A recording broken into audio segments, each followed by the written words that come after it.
Depuis un certain temps, et la semaine dernière en particulier, on a l'exemple d'un gouvernement qui est incapable de voter une loi cohérente et de la faire appliquer.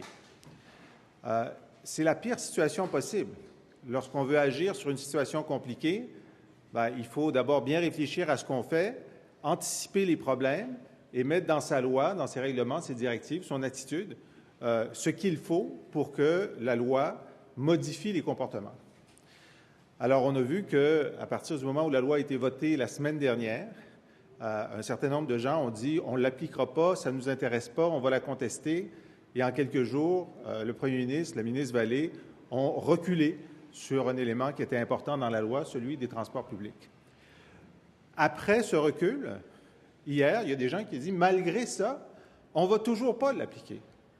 Le maire Coder a été très clair hier, après le recul du gouvernement, il a dit « ben moi, je veux bien que mes employés donnent le service à visage découvert, mais les citoyens pourront faire toutes les interactions qu'ils veulent avec le visage couvert. » Et donc, il annonce que le maire de la principale ville du Québec n'appliquera pas une loi qui est votée et sanctionnée.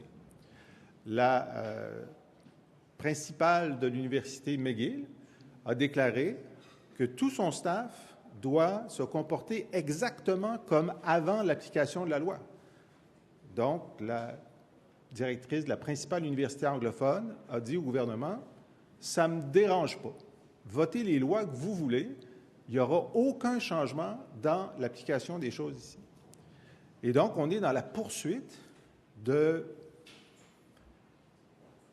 la dévalorisation du gouvernement Couillard, de la dévalorisation de l'Assemblée nationale, et c'est la crédibilité de l'État qui est en cause. Et la réaction du gouvernement est extrêmement molle.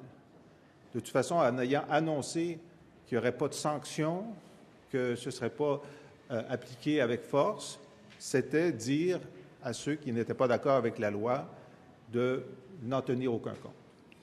Alors nous, ce matin, avec Agnès, on est ici pour vous dire que c'est possible qu'une loi sur le visage découvert, qui a de l'allure, qui est solide et qui peut s'appliquer, soit adopté par l'Assemblée nationale. Et d'ici Noël, le Parti québécois va déposer un projet de loi solide qui va expliquer comment ça peut se faire.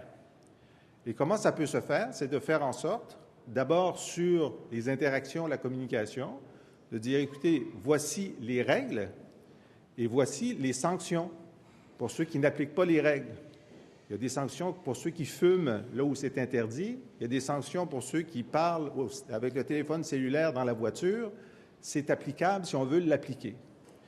Et deuxièmement, on pense qu'après 10 ans, il faut arrêter l'incertitude dans laquelle on est.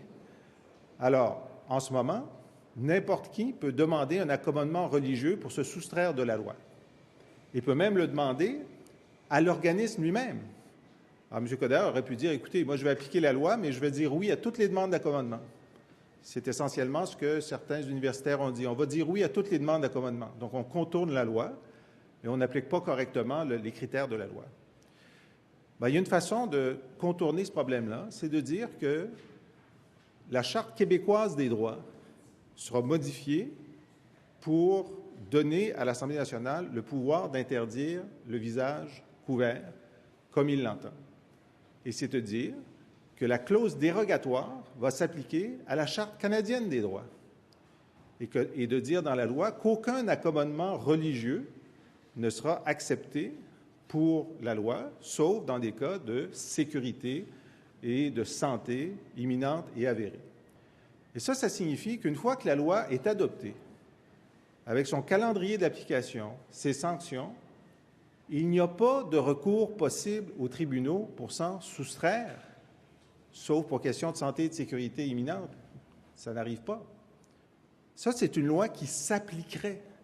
Ça, c'est une loi qui sortirait le Québec de l'incertitude. Ça, c'est une loi qui dirait aux 87 % de Québécois qui sont d'accord avec le principe du visage découvert que l'État est sérieux, que l'État va agir, que l'État va faire en sorte que ça se réalise.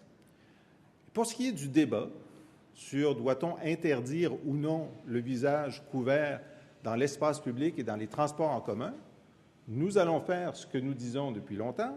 Et dans la loi, on va prévoir de réunir à très brève échéance un comité d'experts qui va demander comment vous avez fait ça au Danemark, en Norvège, en Suisse, en Autriche. Pourquoi certains ont décidé seulement les transports publics? Pourquoi certains ont décidé tout l'espace public? Quelles ont été les embûches? Comment ça a été appliqué? Est-ce qu'il y a eu des municipalités, des universités qui ont refusé de l'appliquer? Qu'est-ce que vous avez fait dans ces cas-là? Comment vous avez distingué entre le grand froid et la température normale? Quelles sont les exceptions? Ça existe, ça. On avait dit au gouvernement de le faire en août dernier. Ça serait le temps de leur demander comment ça a marché là-bas avant de s'engager là-dedans ici. Et à la suite de cette information et du débat, on décidera si on fait une interdiction partielle ou totale du visage couvert dans l'espace public ou dans les transports publics. Alors, ce que je veux dire aux Québécois aujourd'hui, là, qui voient un gouvernement qui est traité comme un paillasson par tous ceux qui ne veulent pas appliquer la loi, que ce n'est pas ça la normalité. La normalité, c'est quand le Parti québécois adopte la loi 101 et malgré l'opposition, elle s'applique, elle devient réalité. La normalité, c'est un premier ministre qui prend ses responsabilités et lorsqu'il veut agir, prend les mesures nécessaires pour agir.